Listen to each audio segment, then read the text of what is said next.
നമസ്കാരം. ആസ്മ ബേസിക്സിലേക്ക് എല്ലാവർക്കും സ്വാഗതം.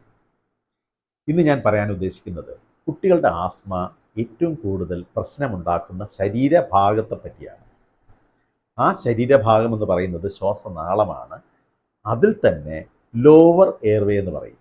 താഴത്തെ ശ്വാസനാളത്തിൻ്റെ ഭാഗത്തെയാണ് ആസ്മ കൂടുതലായിട്ട് പ്രശ്നമുണ്ടാക്കുന്നത്. ഇവിടെ സംഭവിക്കുന്ന കാര്യങ്ങൾ രണ്ടാണ്. ഒന്ന്, അതിപ്രശ്നമുണ്ടാക്കുക. അതെങ്ങനെ സംഭവിക്കും? അണുബാധ, അലർജൻസ്, പിന്നെ അന്തരീക്ഷ മലിനീകരണം, കൂടാതെ എക്സ്റ്റേണൽ ടൊബാക്കോ സ്മോക്ക്, നമ്മുടെ പുകയിലയിൽ നിന്നുണ്ടാകുന്ന പുക. ഇനി ഇങ്ങനെ നീരടിക്കുമ്പോൾ ഇതിനെ റിപ്പയർ ചെയ്യണ്ടേ? അങ്ങനെ ചെയ്യുമ്പോൾ സംഭവിക്കുന്നതാണ് റീമോഡലിംഗ് എന്ന് പറയും. അപ്പോൾ വീണ്ടും തടിച്ചു കയറും. അല്ലെങ്കിൽ തടിച്ചു കയറി ഇതിനെ ശരിയാക്കുന്ന അവസ്ഥയിൽ ഇതിൽ തന്നെ സ്ട്രക്ചറിൽ തന്നെ വ്യതിയാനങ്ങൾ സംഭവിക്കും.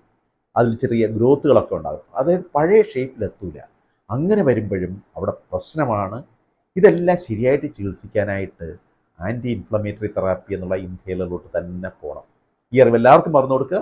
നന്ദി.